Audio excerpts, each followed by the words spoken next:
인공지능 AI칩 선두주자인 엔비디아가 세계에서 가장 비싼 기업에 등극했습니다. 국내 투자자들도 엔비디아를 대거 사들이고 있는 가운데 코스피가 미국발 훈풍으로 2년 5개월 만에 2,800선을 돌파했습니다. 증권가에서는 하반기에 코스피가 3,000선을 넘어설 거라는 전망까지 나오고 있는데요. 관련 내용을 정철진 경제평론가와 함께 짚어봅니다. 어서 오세요. 네, 안녕하십니까. 네, 엔비디아가 불과 몇 년 전만 해도 게임하는 사람들 사이에서는 유명했지 잘 일반인들에게는 널리 알려지지 않았는데 갑자기 이렇게 세계 1위 기업이 됐습니다. 네. 어떻게 보셨습니까? 엔비디아 하면 GPU고요. GPU는 말씀하신 대로 게이머들에게는 굉장히 잘 알죠. 그래픽 처리 장치다라고 할 텐데 네. 2011년 가을께였습니다. 바로 그 유명한 오픈 AI가 나온 챗 GPT가 나오면서부터 일명 생성형 AI 시대가 열리면서부터 완전히 엔비디아의 운명이 바뀌었다. 그로부터 2023, 2024 거의 한 2년 반 정도 만에 주가는 9배 가까이 폭등을 했고 현재 시가총액 1위의 기업이 됐다고 볼 수가 있을 텐데요. 짧게 좀 설명을 해드리면 GPU라는 개념을 좀 알아야 될 것 같아요. 예. 우리가 이제 과거에는 이런 거죠. YTN에 대한 질문이 있다라고 한다면 YTN은 어디 있어? 뭐라든가 YTN은 언제 생겼어? 이 정도의 질문과 답변이 나왔었잖아요. 근데 저 챗 GPT 오픈 AI 시대에서는 YTN은 앞으로 어떻게 될 것 같아? 라는 굉장히 더 많은 것을 함의하는 질문을 던지고 이제 AI는 거기에 대한 답변을 해야 됩니다. 그런데 우리가 과거에 이제 명령을 내리고 연산하고 처리하는 거에 CPU라고 아시죠? CPU 시대와 GPU 시대의 차이점은 뭐냐면 CPU 시대는 하나 문제를 해결하는 거예요. 네, 지금 GPU랑 CPU의 중요한 차이점을 말씀을 해주셨습니다. 다시 한 번만 좀 네. 정리해 주실까요? 그러니까 우리가 이렇게 생각해 볼게요. 문제 해결이라는 거를 어떤 적들이랑 싸운다 이렇게 생각을 해 볼게요. 그럼 이제 CPU 방식은 그 적들을 일렬로 딱 세워놓는 거예요. 그러니까 나랑 한 명씩 일렬로 해서 쓰러뜨리고. 이게 CPU 방식인데 GPU 방식은 뭐냐면 나는 한 명이 있고 적들이 거의 무더기로 나한테 달려들어오는 그 문제를 해결해야 되는 방식인데 CPU 같은 경우와 GPU의 차이가 방금 말씀드렸잖아요. 근데 이 생성형 AI는 하나 체결하다가는 세월 다 갑니다. 그러니까 일대 다로 한꺼번에 처리를 해야 되는 방식인데 그게 여러분 이렇게 이미지로 그래픽 할 때 보면 화소가 순간적으로 확 들어오고 확 됐죠. 예. GPU 방식이 바로 그 방식이라고 생각하면 될 것 같아요. 그래서 이게 정확히 딱 핀트가 둘이 맞아진 거죠. 그러면서 2022년에 11월이었던 것 같아요. 챗 GPT 나오면서 주가 랠리가 그 전에도 좀 나왔지만 본격적으로 시작이 되는데 당시에 주가가 한 169달러 정도였었고 그리고 1년 뒤 2023년 6월에 처음으로 시가총액 1조 달러가 되고 그로부터 1년 뒤에 3조 달러가 되고 여기서 액면 분할하고 지금 이제 4조 달러. 우리 돈으로는 한 4,300조 이상이 이제 되는 그런 상황이 네. 빠르게 진행됐다. 이렇게 보시면 되겠습니다. 예, 엔비디아 주가가 오르는 흐름을 보면은 예전에 비트코인 채굴 때로 한번 인기가 많이 있었고요. 네. 지금 챗 GPT 관련해서 계속해서 오르고 있는데 일각에서는 5조 달러도 시총 넘는 거 아니냐 네. 이런 전망이 있던데 어떻게까지 올라갈 거라고 보세요? 그렇죠. 그러니까 그 이유가 앞서 테슬라라든가 그 전에 퀄컴이라 등등과 좀 많이 달랐던 부분이 실적이 나온다. 이걸 이제 업계에서 실적이 찍힌다 얘기를 하고 있는데요. 실적이 따박따박 나올 뿐더러 전분기 대비, 전년 동기 대비 나오게 되는 이익의 증가율이 거의 지구상엔 없는 그런 기업들이 나오고 있는, 그러니까 거의 실적 베이스에 기반하고 있다라고 볼 수가 있겠고, 예. 두 번째 같은 경우에 수요와 공급을 봤을 때 AI 가속기, AI 칩의 수요가 엄청납니다. 그러니까 공급이 늘 부족해요. 올해 것들 다 팔렸고 내년에 하게 될 그 다음 버전이죠. 블랙웰도 거의 다 계약이 끝났고 그 다음들. 그러니까 재고가 아예 없는 늘 수요가 남는 공급이 부족하고 있기 때문에 그 다음에 대한 실적도 걱정도 없고요. 예. 그리고 또 하나 시장에서 걱정하는 것은 경쟁 업체의 출현 아닙니까? 그러니까 엔비디아만 이런 거 만들 수 있어? AMD도 만들 수 있잖아. 전통의 강호였던 인텔도 한번 도전해 볼 수 있잖아. 근데 시장 평가는 AMD나 인텔 거는 아예 쳐다보지도 않는다. 그러니까 거의 AI 가속기, AI 칩에 있어서는 90% 정도의 독점을 다 엔비디아 칩이 갖고 있기 때문에 이런 독점적인 지위도 함께 살펴볼 수가 있고 아마 이런 것들 때문에 이제 계속해서 이제 4조 달러가 아니라 5조 달러 예. 뭐 그 이상도 나올 수 있다라는 호평이 나오고 있는 것 같습니다. 네, 이거는 뭐 미 증시뿐만 아니라 전 세계에서 유례를 찾기 힘든 그런 사례 아닙니까? 맞습니다. 네. 특히 우리나라도 보면 이 고점인데 이 고점에서도 서학개미들이 계속해서 뛰어들고 있거든요. 예. 실질적으로 지난주 한 해를 놓고 본다면은 하루에 거의 3천억씩, 그러니까 일주일에 거의 1조 정도를 엔비디아를 샀던 걸로 지금 파악이 되고 있고, 그것도 유례 없네요. 예, 우리만 사고 있는 것이 아니라 전 세계의 투자자들이 엔비디아를 사고 있고요. 또 하나가 이제 ETF라고 해서 반도체 관련한 ETF들은 항상 그 시장의 비중에 맞춰서 그 해당 종목들, 뭐 애플이든 뭐 이런 것들을 샀다 팔았다 해야 되지 않습니까? 이렇게 엔비디아가 순간적으로 시가총액 1위가 되면서 비중이 커지니까 기계적으로 또 사는 거예요. 즉 아하. ETF는 주가와 상관없이 비중만 보고 있기 때문에 여기에서 수급이 또 들어오고. 근데 보통 우리가 주가는 수급과 실적의 뭐 하모니다 이렇게 얘기하잖아요. 예. 수급과 실적에 수급 뭐 ETF처럼 기관도 사고 우리 개인도 사고요. 실적은 따박따박 잘 나오고 아마 그런 것들로 봐서 유일한 단점은 단점이 없다는 게 단점. 뭐 그 정도가 세간에 나오고 있는 이야기. 예. 지금 대장주인 엔비디아뿐 아니라 다른 AI 관련주도 덩달아서 뛰는 경우가 좀 있거든요. 엔비디아의 HBM을 납품하는 SK 하이닉스. 그러니까 지금 우리나라 반도체 쪽도 좀 고공행진을 하고 있는 것으로 네, 보이는데요. 그렇습니다. SK 하이닉스도 사상 최고가를 달리고 있는 것이요. 예. 그러니까 GPU라는 거와 CPU 뭐 어렵지가 않습니다. 이제 아까 말한 것처럼 대결을 막 하는 거예요. 근데 예. GPU가 1대 다로 막 싸우고 있는데 이제 그건 연산을 한다, 뭐 우리가 학습을 한다, 최적화를 싸우고 있지만 이 혼자서는 안 되고요.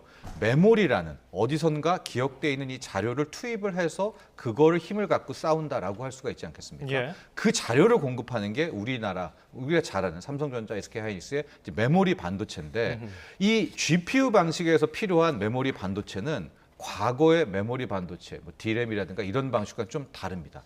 왜냐하면 엄청나게 많은 적군과 막 싸워야 되니까 이 기억 저장소에 있었던 메모리들에 나온 자료들도 숭텅숭텅 공급이 돼야 되지 않습니까? 예. 그래서 나오는 것이 이제 고대역폭 메모리라고 하는 HBM입니다.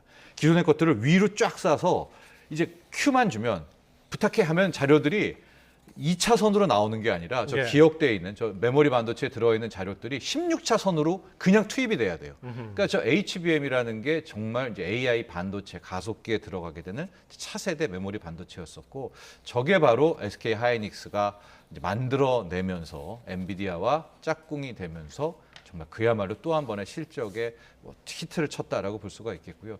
최근 보면 저게 거의 SK 하이닉스가 잡다가 마이크론도 우리나라의 이제 한미 반도체라는 또 하나 TC본도 저 위로 쌓을 때 필요한 저 장비를 만드는 회사가 있거든요. 예. 거기랑 손을 잡으면서 또 마이크론도 저 고대역폭 메모리 HBM3를 또 만들면서 납품을 하고 있고.